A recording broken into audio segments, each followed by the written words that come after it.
Alright, guys, here we go. Best time of the year. My best and worst of 2024. Hell yes. Hey everyone, welcome to the top 10. Let's welcome my top 10 best movies, in my opinion, of 2024. My next video, I'll be doing the worst. It's time for the best, or just my personal favorite movies that came out in 2024. This year was interesting, to say the least. Was it as good as 2023? Absolutely not. 2023 was a much more solid year. Movies like The Holdovers and Godzilla Minus One, Oppenheimer, The Iron Claw really helped that year out, and it was a great year. It was a great year. 2023 was just so much better, but 2024 had its highs, more lows. Obviously, there was more shit than good, but there were some still really great films that really, hit me well, and I want to talk about them and celebrate those movies. So this is my top 10, my personal favorite or best movies of 2024. All right, before top 10 list, here's my 5 honorable mentions. Almost made the list. Great movies, just couldn't quite get there. First honorable mention is Lisa Frankenstein, actually. Really enjoyed this movie. I think it's one of the most underrated films of the year. I think it was so funny. I think it was darkly comedic, very gothic. It's directed by Robin Williams' daughter, Zelda Williams. She does a great job. I love this is very much an homage to like a Beetlejuice meets a Heathers meets an Addams Family. It's so weird and twisted, and I enjoyed it. I enjoyed the romance story, and I love the aesthetic and style of it all. Very Tim Burton-esque. I had a lot of fun with it, so it didn't quite make the list, but I really enjoyed it. Next is One Life. Another very underappreciated movie with Anthony Hopkins about a man trying to rescue the Jewish people during World War II, and now he's older, and he gets to meet them all again, like 60 years later. It's a very emotional, hard-hitting story with a phenomenal performance by Anthony Hopkins. Another very underrated film of 2024.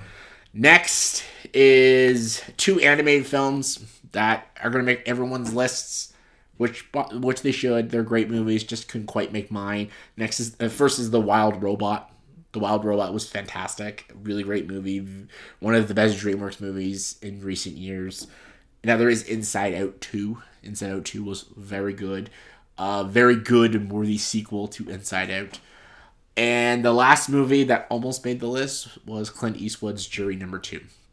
I thought Nicholas Hoult was very good in the movie. I thought Clint Eastwood did a very good job directing the movie, and I'm a sucker for a good courtroom drama thriller, and I thought it was very enjoyable. So all great films, just couldn't make the top 10 list. What made my top 10 was my number 10. Is easily the funniest movie of the year, and probably the movie I've seen the most this year, and that is Hitman with Glenn Powell. I loved this movie. I thought Glenn Powell was so funny, so likable, so enjoyable in the movie.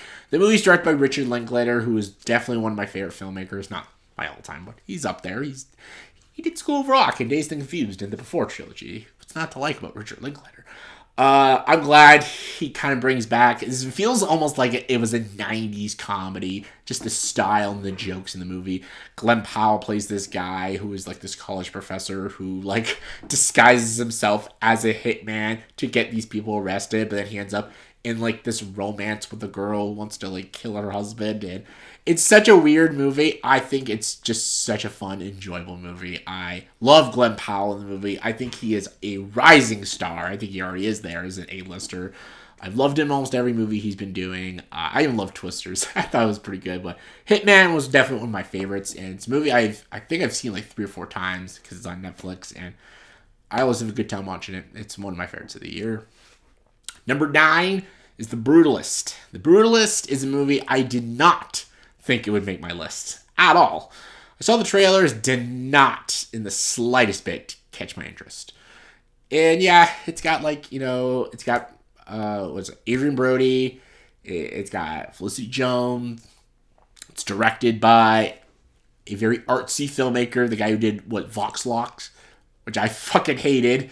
So I don't know. It's about immigration, chasing the American dream. It's 3.5 hours. Nothing about this movie sounded delightful to watch. I watched this movie a few days ago.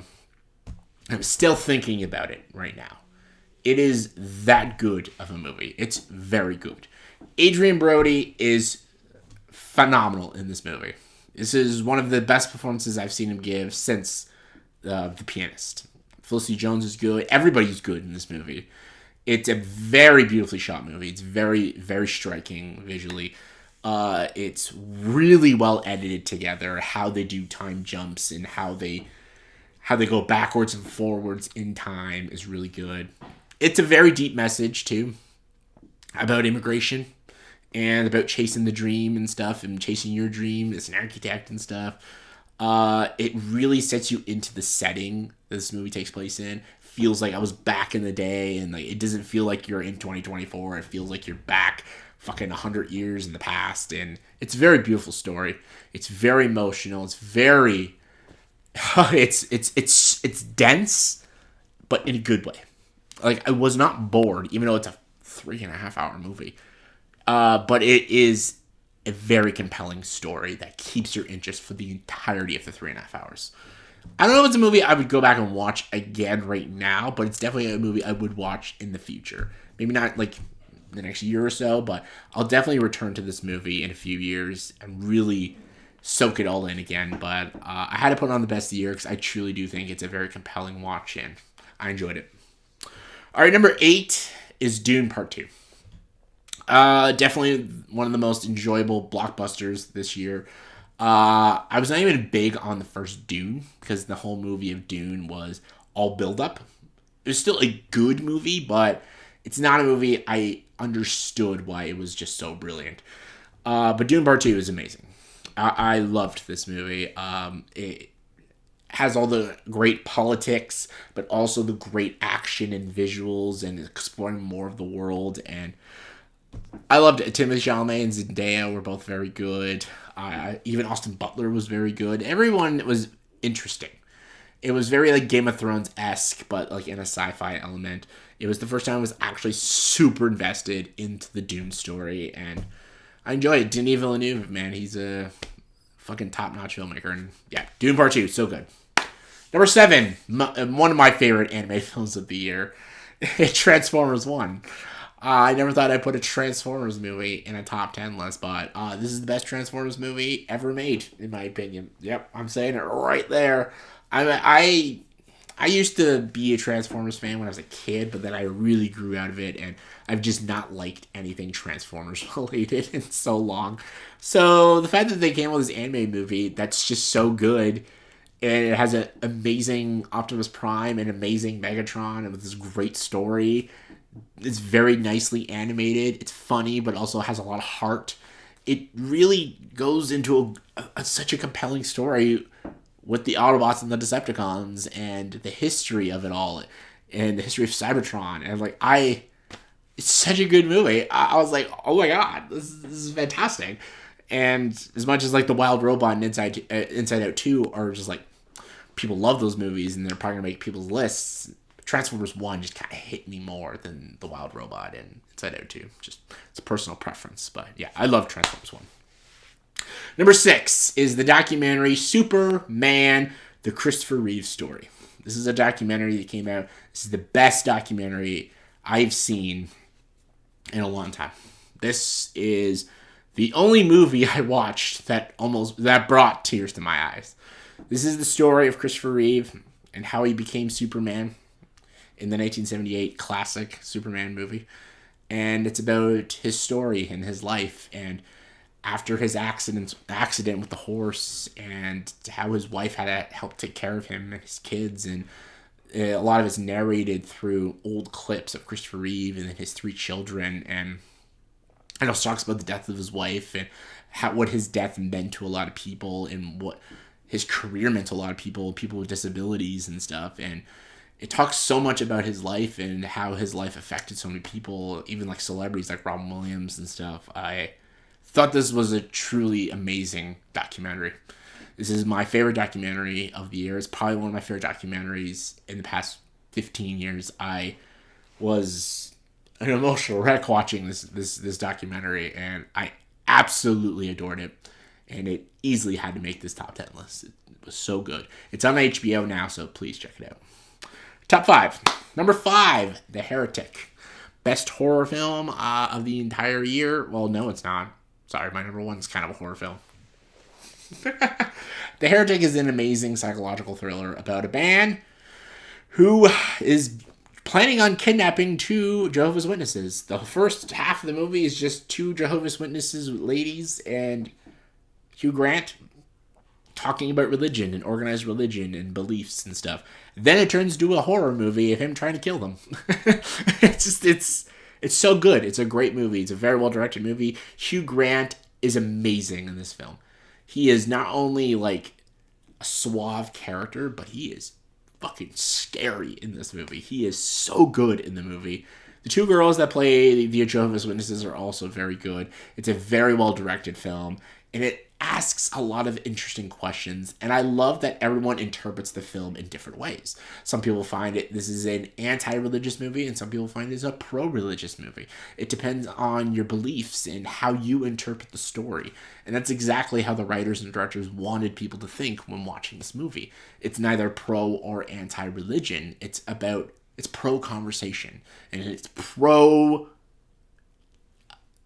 I shouldn't spoil the ending. The ending kind of says something about the beliefs, and I won't spoil anything because people still haven't seen this movie yet, but check it out. It's fantastic, and it's one of my favorites of the year. All right, number 4. Number 4 is September 5th. This was one of the most anxiety-inducing movies I have ever watched. This is during the Munich Olympics, like 60 years ago. I literally watched the movie Munich, the Spielberg movie, just before I went to go watch this movie, because it was kind of interesting to see two different perspectives, because the Munich movie is about the bombing and stuff, and this one is about the reporters reporting it. So it's like two different point of views of the same incident. This movie was super intense, like fucking intense. It was so well directed. The direction and editing is what makes this movie so compelling. I was literally like, it's a 95-minute movie.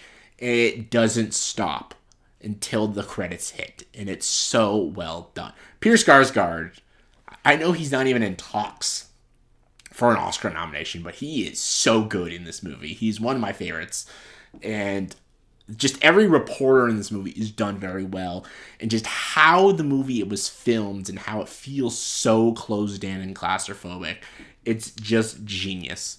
It was the best thriller of the year. I absolutely loved this movie, and I'm shocked that a lot of people are not talking about it enough, because it's a damn great movie. It's one of the best of the year. Check it out. All right, top 3. Number 3, The Order. Another movie no one's talking about. And this is another super underrated movie, and it's such a great story. Jude Law, Nicholas Hoult, both fantastic in this movie. It's a movie about white nationalists, but it's also a movie about bank robbers, and it's also a movie about terrorism and stuff.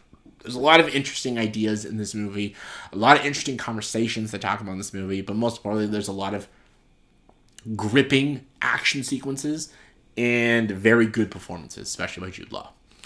Loved this movie. One of my favorites of the year. Check it out. Number 2, the most underrated animated film of the year, and a movie I don't think anyone has watched, Flow. Flow is one of the most remarkable animated films I've seen in years. It does what like the Red Turtle did, the Studio Ghibli movie, The Red Turtle. It does that, but bigger and grander. It's a story about this cat, and it's about like the end of the world, and this cat is like the only one like surviving, and this cat's running into different animals and surviving different causes and destructions on the planet and stuff. Think of Stray meets the Red Turtle. There's no dialogue in this movie. It is all told through beautiful animation, amazing music, and just subtle storytelling. I thought it was one of the most compelling stories I watched. I love that it's a story about just this animal and its survival, and it's a story through music and animation, and I love that. I loved it, and I was floored watching this movie, so definitely check it out. But number one, baby, Nosferatu. Nosferatu is the best movie of the year for me, easily. It's a horror movie. It's the best horror film in recent years. It's beautiful. It's gothic. It's dark. It's twisted. It's beautifully acted. The fact that this is getting like no nominations, it's like not even in the talks of nominations, is ridiculous. I think Lily Rose Depp is amazing in this movie. I think Willem Dafoe, Bill Skarsgård, Nicholas Hoult, everyone is so good. Robert Eggers' direction is at its best in this movie. He is amazing. The direction is top tier. The cinematography, the world they get transported into is incredible. This is probably my favorite adaptation of Bram Stoker's Dracula. It really is. It is so good. It's better than the silent film in the 20s, and I know that's blasphemy to say because that is such a landmark of cinema and such a beautiful silent movie. But trust me, this movie is incredible, and you'll be blown away, especially if you're a huge vampire and Bram Stoker's Dracula fan. It's easily, for me, the best movie of 2024. So yeah, that was my top 10 best movies of 2024. So let me know in the comments below what are your thoughts, opinions on my list, and give me your guys' top 10 favorite movies of 2024. Comment below, let me know. And as always, if you like this video, please like, subscribe to the channel, and join the dark side.